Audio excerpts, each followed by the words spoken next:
Welcome to this episode of a silver-lined relaunch. This is a twist of two lives, a twist of two careers, and a very twisted 29th episode. What would you do if you had worked your entire life to become a high-profile attorney, but your soul longed to become an author? Well, that's the exact situation my guest expert, Liani Kotcher, faced at the very height of her career. And she shares how the attachment to your developed identity might ultimately be holding you back from your true identity. She also shares top legal tips for writers, which now, as a published author and course leader, she marries in her legal background and love of all things literary to help you. And you won't want to miss what twists us together. And now let the conversation begin. You're listening to the Silver Lined Relaunch, and I'm your host, Hillary DeCesar, award-winning entrepreneur and transitional coach. Each week, I'll invite you to tune into inspirational stories, revealing how you too can turn ordinary experiences into the extraordinary. Feeling stuck? I'll share step-by-step strategies to fuel your ability to experience a life where silver linings are both abundant and possible. All right, welcome to this episode of, I want to say it's almost a relaunch chick chat meets real world episode, and you guys have no idea what is coming your way. I have Liani Kotcher on the phone with me, or it actually on this video. If you want to watch it live, you can do that as well and see our reactions because they are going to be off the chart. But Liani, thank you so much for being here and being a part of the relaunch chick chat. Oh, hello, Hillary. I'm so happy to be here. Thank you for inviting me. All right. So we have quite the story that people are, I'm not really sure they're ready for it, but they are going to get it, and they are going to get it like right smack in their faces right now. Liani and we call ourselves sister wives. And you might be like, what is this crazy business that Hillary is doing right now? Well, it happens that Liani is the new wife of my ex-husband. Yeah, you heard that right. So my ex-husband is married to Liani. All right. And we do call ourselves sister wives. Liani, Yes. it came into our family, and I have to say, lucky me, lucky the kids, and lucky Mick, Well, I because would say it's definitely mutual, but thank you. I lucked into a good family. well, let me tell you, when Mick said, I want you to meet somebody, I had no idea that I was going to become the best of friends with his new wife. And so Yeah. for me, it was so cool because the one thing you want when you get a divorce is you're always so concerned that, who's the new person that's going to be coming into the family? How will the kids, be with that person? Will, the mom, will I be like, second fiddle, and that, they're going to just madly, fall madly in love with you? And by the way, they did. But here's the greatest part. You and I decided to collaborate and really raise our kids together, having them have two moms. And so I want to hear from you because I can sit here and I can, talk Yeah. about all this, but coming into a family, a very tight knit family, and Mick and I are very good friends. How was that for you? Can I get your side of Yeah. the Yeah. story? So, super intimidating coming into it. We've talked about this before, but yeah. So remember, Mike and I had been dating for like maybe a couple of months. And I heard, before I even met the kids, I heard from other people, from him, from some of his friends. Actually, the first friend. So picture this, like, this is my new boyfriend. I haven't met his kids yet. I know he's got 3 kids, ex-wife. The first friend I met, the first friend dinner I go to, happens to be Hillary's brother, who is also Mike's best friend. So talk about like an intimidating, freaky situation. Like, it's already scary enough to meet the best friend, but in this case, the best friend was also the ex-wife's brother. But Greg is a lovely human being, so that was kind of my first step into understanding how the Howard family dynamic worked. And I had the greatest time with him, and he talked about his wonderful sister Hillary and how welcoming and wonderful she was. So I'll never forget the first day I met you. So I, of course, had like cyber stalked, and I'd seen pictures of you. I knew you were like this beautiful blonde, accomplished woman.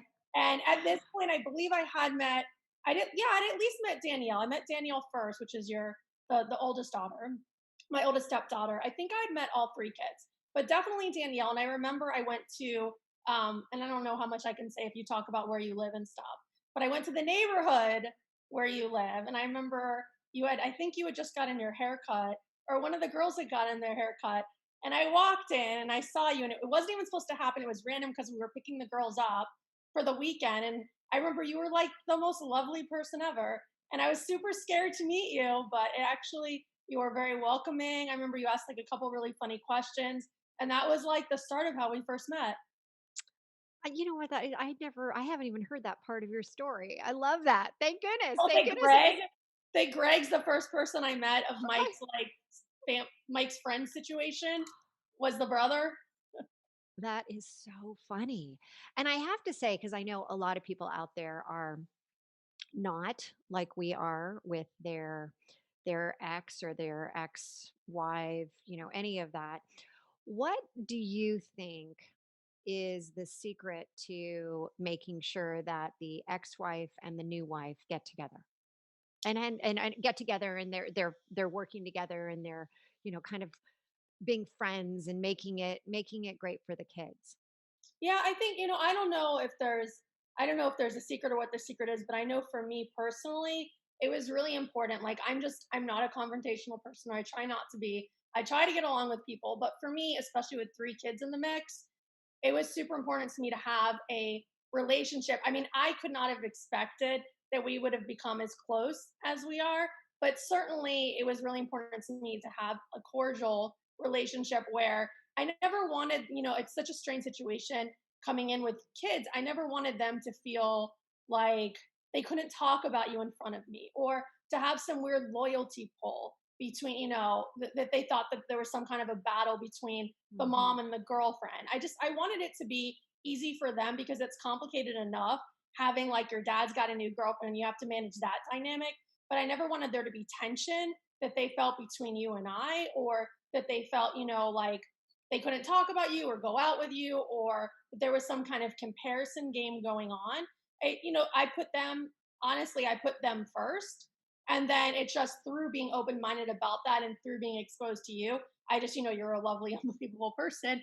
It's hard not to like fall in love with you on a friend level. So that was like icing on the cake kind of a thing. But just, I think going into it, I knew that the kids were going to be my number one priority, even more than Mike, was making the kids Mm, feel comfortable. I love that. And I also want, for those that are not watching this via YouTube and watching this on, seeing this, that Liani is a much younger woman than I am. She's gorgeous. And I have to tell everyone, we have gone to dinner numerous times with the kids. And I am the one who ends up being like, "Oh, so what would your children like to have?" And I'll be like, Oh, "Really? stop. Really? Do I have to go through this every single time? Oh, let me pick up the bill because I'm the mom." And I also love, Sisters, yes. sisters. They Well, think we're yes. sisters. Apparently our parents must have had me first, and you were the oops. So I I do want to make sure sure everyone knows this about you, that not only are you, this incredibly super fun, charming, beautiful woman, but you also have had and are having really an incredible, multiple careers. And when I first met you, you were a high powered attorney and you were like charging it up. I mean, whenever I heard from the kids, they'd be like, we didn't even see Liani. She was, in her Yeah. room or for, 15 hours and working and working. And I really want to talk about your journey. And I would love for you to share with us how you went from this, high powered position and literally relaunched yourself into what you're doing now. Yeah, it's funny because I think that's another reason why we connected. We both have, I think we both had a similar mindset on making the kids comfortable, right? I mean, it wasn't about like Mike or about, I mean, you were dating someone at the time too, and then, your new, it wasn't about the men, it was about the kids. And then I think we also connected on the business front because we were both, I feel like, very driven, entrepreneurial females, kind of on a similar trajectory as far as like the importance of business in our lives. I think we really connected on that as well too. And through kind of like the course of our relationship, talking about just when we would do family dinners or family get-togethers. And one thing, it's funny because you talk about me, but one thing I think you did for the other women on the call, trying to figure out how to negotiate like the mom stepmom relationship, you were also incredibly welcoming on holidays, and I think that's super important, which also made it easier for me and made me, I think, fit into the family a little bit better. Was you invited me to like the Thanksgiving and the birthday parties and the Christmas, which I think also really helped with the kids in the relationship. But Well, and for those that don't know, the the family dynamics are even more than like, I mean, it should be a sitcom because we yeah, do we do spend a lot of a holidays lot. together. I mean, I think I've been to every single one of your birthdays since I More met than you. my husband, more than I my husband, Hillary has attended them. I mean, we just are absolutely, I mean, we are tight in the sense that, Yeah, if there's an event, I mean, it's just understood. Here, we're yeah. all going. And I think through that dynamic of like us spending more time together, we got to know kind of like what are we both doing in our personal lives. So besides the kids and besides, the dynamic of the husbands or whatever, it was also you and I would talk about, what are you doing now? Like what's your new thing? What's your new passion? And through that, I think I kind of started telling you about, at the time I was at my job, I was an intellectual property attorney at a big New York law firm, one of like the biggest international law firms. And I love, nothing negative about my firm. My firm's amazing. I will talk about it like to the end of time about what a wonderful opportunity it was working for them and how just gracious and supportive the people that I met there were, and the firm as a whole is just like top notch. But I've always had this dream of being a writer ever since I was a little girl. My mom was a school teacher. I used to spend my time in the library. I used to write stories as a little kid in my little like black and white composition notebook and my little Lisa Frank unicorn notebook. If there's any like 80s babies on this listening to this podcast, hopefully they'll appreciate 80s babies. that. Everyone's rolling their eyes right now. Not Oh, come exactly. on. There's Not women exactly. at 40. Like that's like a good, okay, anyway. So if there's anyone, they'll remember that reference. And I think the more I did law, I kind of realized like it was a fantastic profession for me and a great career jumping off point, but I really always wanted to get back to the writing. And so you and I kind of talked about that. And you were kind of like going after some of your dream pursuits as well, business wise. And I think we really bonded on that. And then it's so funny because I've been on a couple of podcasts in the last couple of days talking about um, how I eventually made the switch from lawyer to full time author. And I Hmm. talk about you and how when I was really struggling with it, you were also making this change in your life where you were going into executive and, life coaching and all of that. And you kind of said, hey, I think I could help you. And I remember I was like, okay, I don't know, like as much as I love like Hillary and, my husband's ex-wife, I'm not sure, like, is this the right person as my life coach, first of all? And then Second off, because you have to get really intimate and deep, right, with that person. And then second off, is this something I even buy into? Like, do I even subscribe to life coaching as a thing?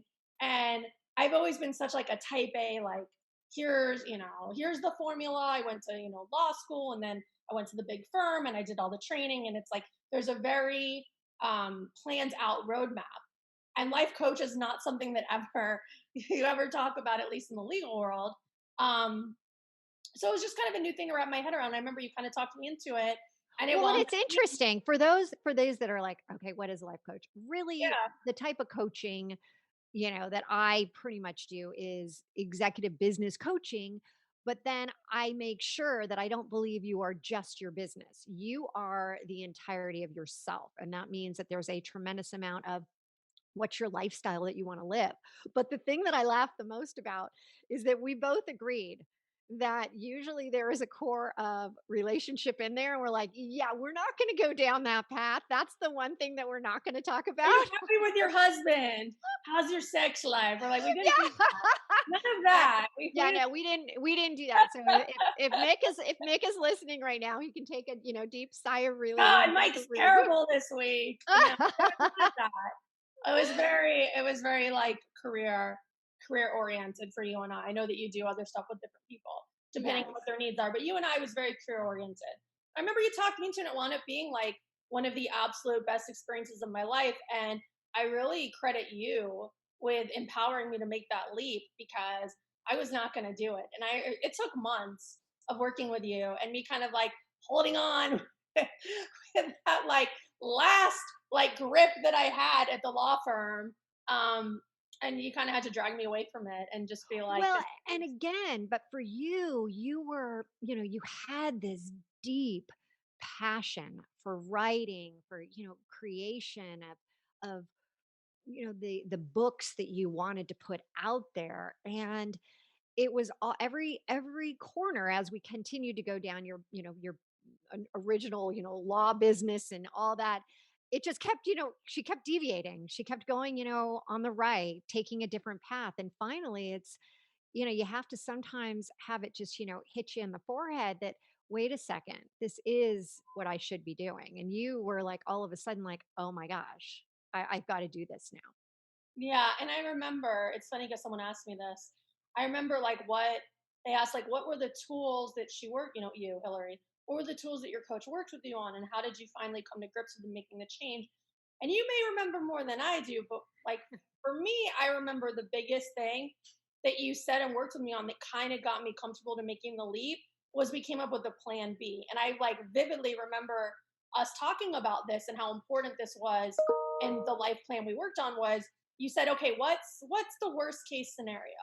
So if you leave your law firm and you write for a year or 2 years, what's the worst thing that could happen if you're not successful and you decide that you don't want to be a writer anymore? You want to go back to law. And I remember we went through a whole thing where you had me write down, like, okay, write down your network contacts, write down the people who would probably take you back. And then we had like a go away, email those people, feel them out, like make sure that they actually really are a good safety net. And then I came back and I reported, and it was like the comfort level of knowing that, yes, this is not the end of the world, right? Like, I'm not like, this is not death. It's just a new chapter. And the skill set I, worked up through the ranks of law and the contacts I made that you had me reach out to, it helped me understand that there was something, there was a plan B. If it didn't work out, I could always go back to something. And I think that probably gave me the greatest level of comfort. And it's funny because without you, I don't think I would have even thought of that exercise.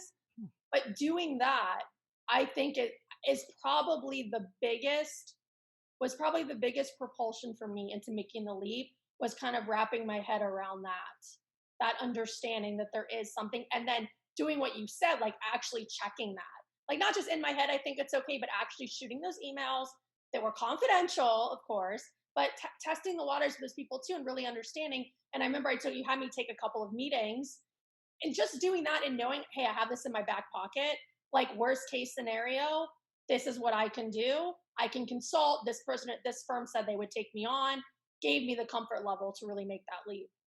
Well, and I love what you said because it is the resistance, right? You've got your comfort zone. You've got your fluffy slippers that you have on and you're like, oh, I know I can be successful here, but what if, like, I did this, what would, and you are definitely, success driven. Who wants to have the opportunity to have, a fear of failure, or what if it doesn't work?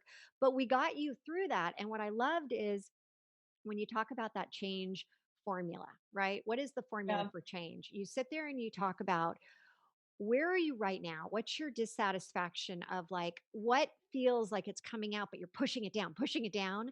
And then you look at the vision of, like, what could happen if you actually got super clear on what you wanted. And for you, it was just a matter of taking that one step Yeah. forward. So as soon as we got you with the, all right, you want to do something, you got the vision, you got the clarity, take that one step. I mean, it just opened up a whole new world for you. And And I remember the other thing too. I'm thinking the other thing too that we worked on really hard. And someone asked me about this too. It was a mindset and maybe you can talk about it because I actually don't remember how you did this to me. You worked like some fairy goddess magic over me, but I remember the other thing that was like the biggest barrier for me was the mindset of, and I hope other people can relate to this that are listening, but I worked my whole life to become a lawyer.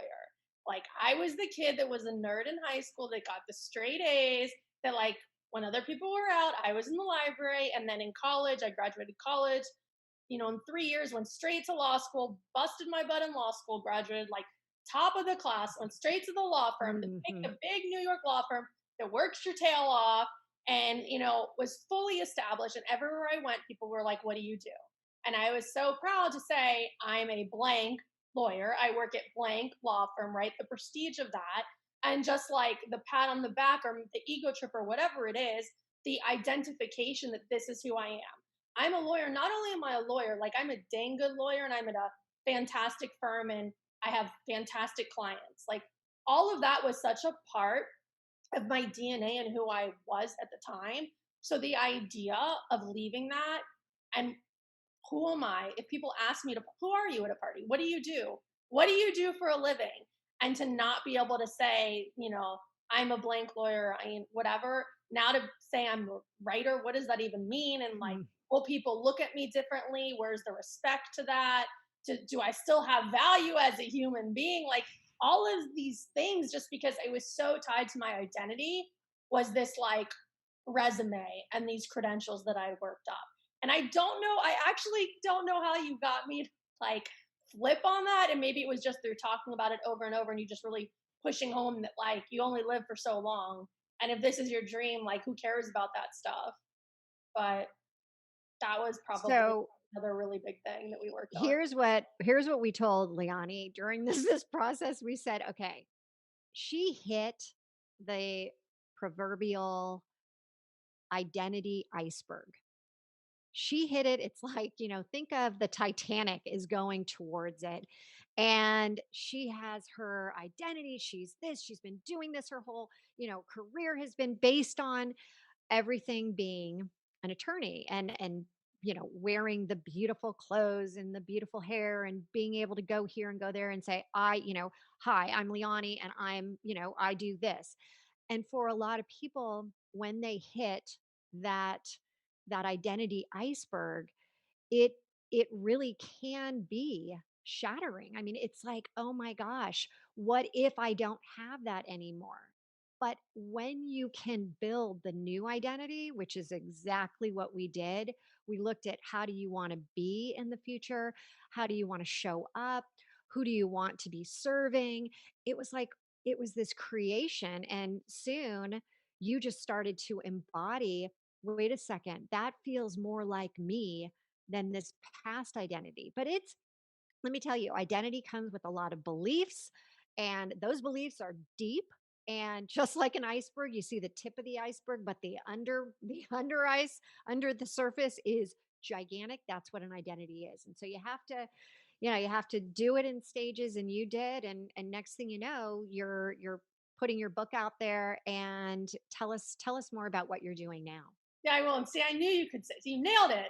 I knew you could. It was like someone asked me, and I'm like, I don't know. It's like some weird, like voodoo magic that she does as like a coach. I don't actually know how I finally made the change, but it's the identity iceberg. Yeah, that's like an awesome way to encapsulate it. Okay, so yes. So, I mean, it's been like a huge transition. I feel like I'm working on so much. I mean, really everything since I decided to leave my job. I've gone through like branding, rebranding who I am. Um, I've been working on my book. So my second book is coming out October 2021. I write young adult fiction. So that's fiction for teens. That book's coming out 2021. I kind of describe it as a like a snow-packed mashup of The Breakfast Club meets Alive. So a bunch of teens from like disparate backgrounds are all on a ski trip and they get stranded in the woods in the middle of nowhere. And it's a survival story, basically, like who lives and who dies and why. And throughout that, there's also the unpacking of who they are as people and all the things, when it's like a survival situation, we really kind of understand who people are at their core. And it's all of that and themes of that kind of get all unpacked throughout the story. So I'm incredibly proud of that. I mean, it And then, sounds awesome. Breakfast Club beats Alive. I mean, yeah, is it, right. I read the first book and it was amazing. So Yeah. this one's going to be even that much better. So I'm so excited about that. Yeah. Thank you. Thanks for saying that. So that's been huge. I also have written a third book that I'm working on right now. I found a fantastic editor. And then I've also kind of done a bunch of rebranding. So I've got a blog and on it I talk about books and book lifestyle. I am also running that through Instagram. I also just started a Facebook group called the Rec Talk Ross Book Nook. So if any of your listeners love to talk about books like I do, so we talk about books, we talk about writing.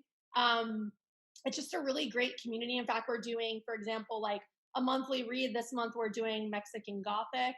So it's fun, everyone just pops in there. We talk about, book recommendations. I also am really I just love storytelling of all aspects. So we also share TV and film as well. And then the other thing I'm working on right now that I'm Yeah, now so excited this about. this is like okay, drum roll, because this kind of comes full circle, which Yes, is a yes. lot of times what happens when you create a new identity and you're like, but wait, I don't want to just like Forget the bury the old old. one. The other one Yeah, was pretty darn good too. And yeah. so share with us what you're working on right So, now. and you and I talked about this. It's so funny because we talked about this a lot when we were like really deep in the coaching.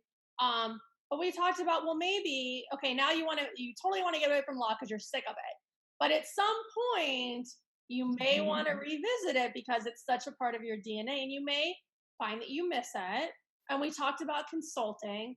And it's so funny because in the last couple of months, I've been working with a bunch of other like minded female entrepreneurs that are all building their own brands in different ways. Some are photographers, some are branding experts. They're all, runs the gamut, a couple of accountants, some lawyers as well. And we've been on these calls. And it's so funny because on these calls, we talk about, what are you working on? What are your struggles? And all these women, and they're super smart, very professional, but they're in their own little niche of the world. And none of them know anything about the law. So it's like on any call, we do these on Fridays, someone has a legal question. And so I'm like firing off, okay, well, this is how you do this. Do I incorporate? What's an LLC? What's a copyright? And I'm answering all these things. And it's funny because we're all trying to come up with passive income because that's the new thing, right? Like passive income stream. Um, and I'll never forget this on one of our calls. One of my friends is like, I know you said that you're sick of the law, but you're just really good at it. And you seem to like light up when people ask these questions. It seems like you really want to help and you like sharing what you know. Why don't you at least help other female entrepreneurs or, authors or writers that are in your wheelhouse? You seem to enjoy it. Why don't you do that? And it's like this little light bulb went off. And I was like, wait, why don't I do that? That actually sounds like something I would enjoy. And so in the last 3 or 4 months, I've been working on putting out my first online course. So I'm going to be teaching copyright, and it's for authors, bloggers, and creatives. And it's funny because in addition to my Facebook group, the Book Nook, I'm in all these other like entrepreneurial groups that are, writers just starting out or, industry experts in kidlit publishing, also just, bloggers and stuff. And everyone has so many questions about copyright, and people are so intimidated because it's this legal, it's a lot of legal jargon and business speak, and they don't understand it. And it's funny because back in the old days, right, before the golden age that we have right now, where literally anyone can do anything they want to do. Like, you don't need a publishing house if you want to publish a book. You don't need a TV station if you want to do like a YouTube channel. You don't need a film production crew. You can do your own indie film, but which is fantastic, right? This is like an unbelievable age of creation.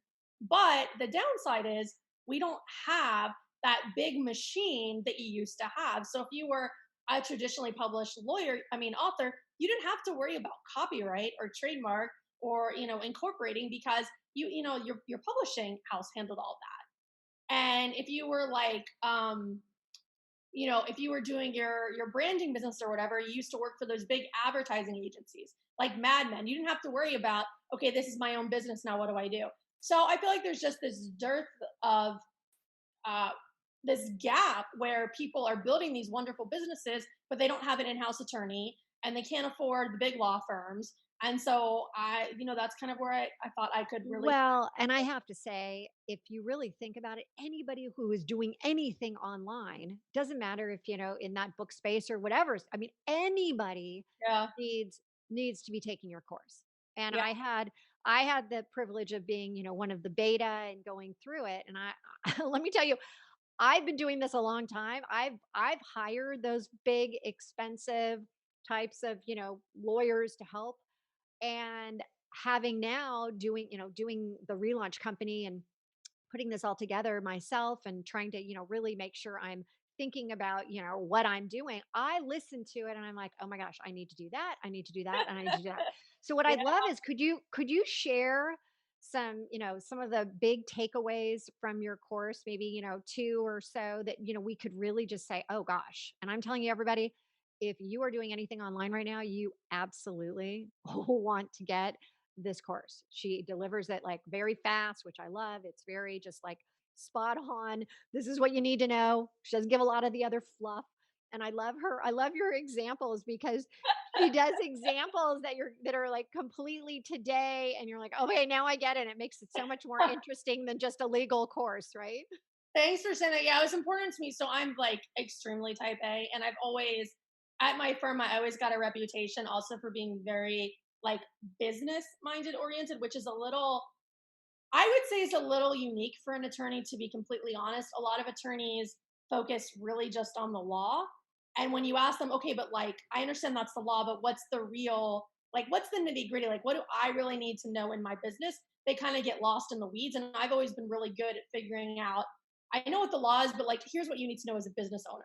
And I really wanted to convey that in the course. I didn't want to get too intellectual or too up in like case law. I really wanted it to be something that was easy for people to understand and unpack and then apply to their own, real life business. And then law is also really boring sometimes. And not the way you teach it, not the way you teach so it. You did a really great job. I wanted to do like some fun kind of like real life stories in there, and I'm a little creative with the video, so I'm glad that you appreciated it. As far as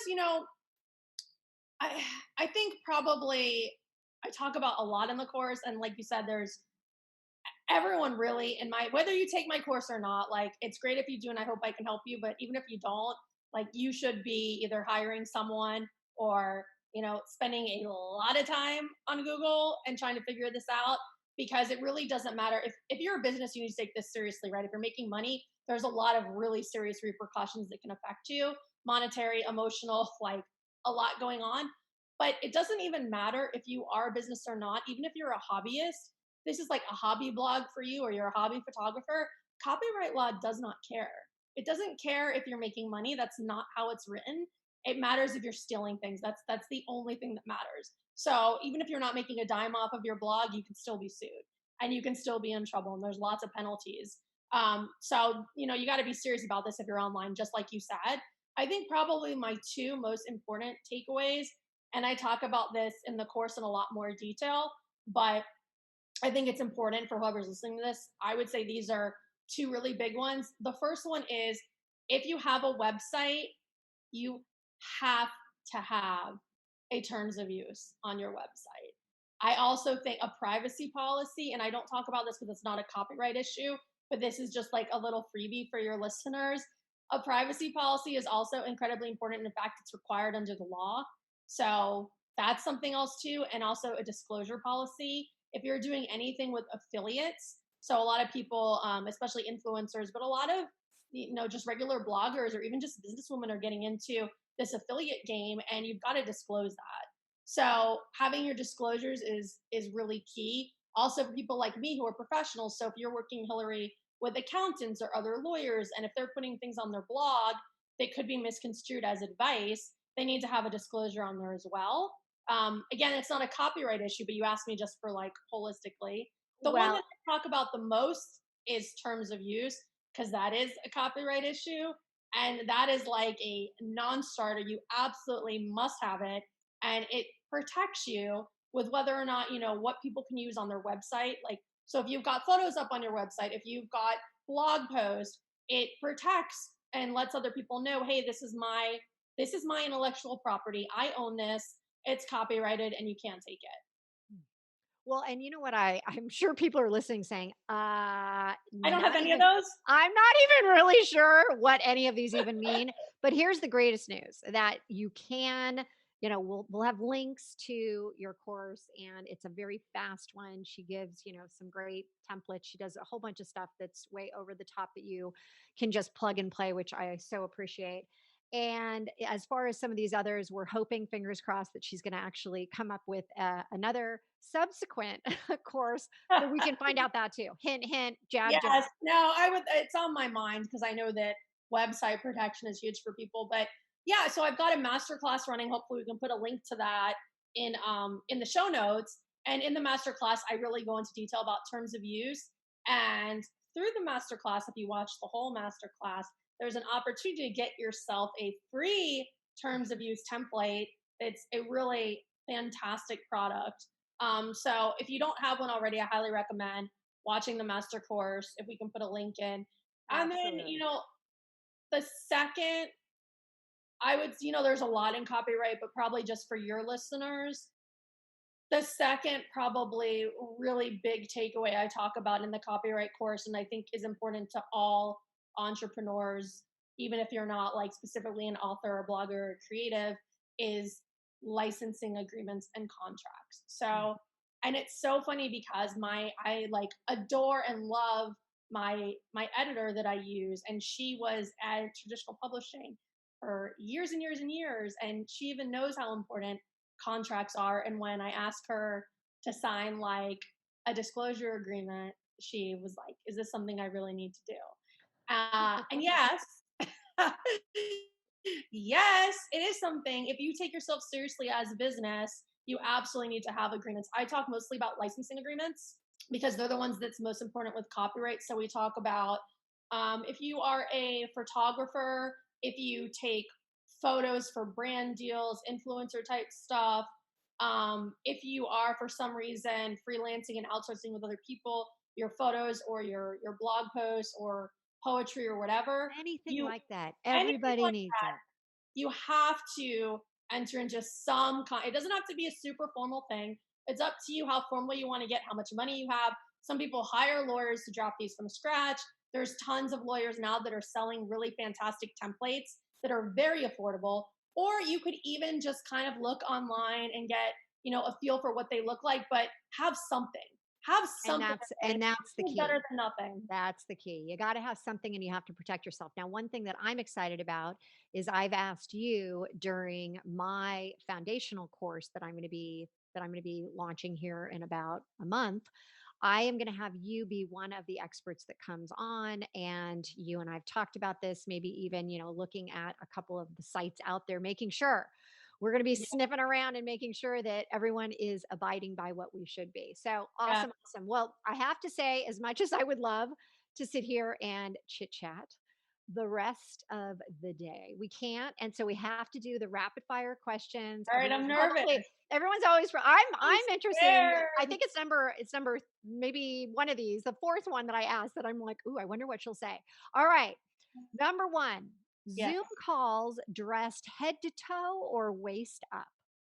I'm head to toe on a Zoom. I I knew like it. pajamas, but I'm head to toe on a Zoom. I knew it. I knew if you stood up, you'd look cute all the way I'm like, down. I'm in a full dress. Yeah, of course she is. Okay, I number love two. fashion. I love fashion. Okay. Okay, how often do you wash your hair? Oh, not that often. Oh, I can't believe I'm admitting this. Yeah, not and Mike would make fun of me on this one too. He knows, but not very often. Maybe two times, 3 times a week. Yeah, well, Uh, Mick would be saying, "Oh my gosh, both of you need to wash your maybe hair more." maybe even less in a pandemic, Uh, but not often. I shower more. I do bathe in yes. case anyone's like judging me. I No don't wash judgment. my hair. This is I don't Chick wash my Chat. This is a no judgment zone. Okay, number three, favorite podcast besides ours. Well, besides yours, which is like amazing, I love, and just give such great advice to females. I probably so I love My Favorite Murder. That's like the storyteller in me, and I like horror and I like thrillers, and it's a fantastic storytelling podcast. Also by two women, which I like. I like the female support. And then probably the other one is the Influencer podcast by Julie Solomon, who also Mm, happens to be one of my mentors. She just gives really fantastic business advice. it's awesome. Okay, number four. I love this beauty product. Ah, well, it's going to be cruelty free. I would say Oribe. I think they make a fantastic hair mask. Hair is super important. I color my hair. I have highlights my whole life. So I'm really into like protecting the hair when I shower, when I wash I it. like that one. But yeah, I think Oribe makes a great product. It's a little pricey, but I think it's totally worth it, and it's cruelty free. I So love cruelty that. free is Okay. one of my little things I'm really into. Okay, backyard barbecue or schwanky cocktail party? I mean, I mean, really? Do I, what do I you mean, want? you could answer this one for Yeah. me, but Do we have to go there? a Of Schwenke course. cocktail party, Yeah. like for sure. Fancier the better. For sure. Okay. What is your go to poolside drink? Well, I'm not a huge alcohol drinker, but at a pool, probably a rosé or Hillary's husband. And this will show you guys how close we are as a family because we hang out a lot, all of us. He's gotten me into French white wines. And Yeah, I the would say burgundy. the The white burgundy. the So white burgundies. we've bought in a bunch of those, and I've been drinking those actually out here by the beach. So that would probably Love be that. yeah. Okay. And a bonus question is what does a powerhouse of possibilities mean to you?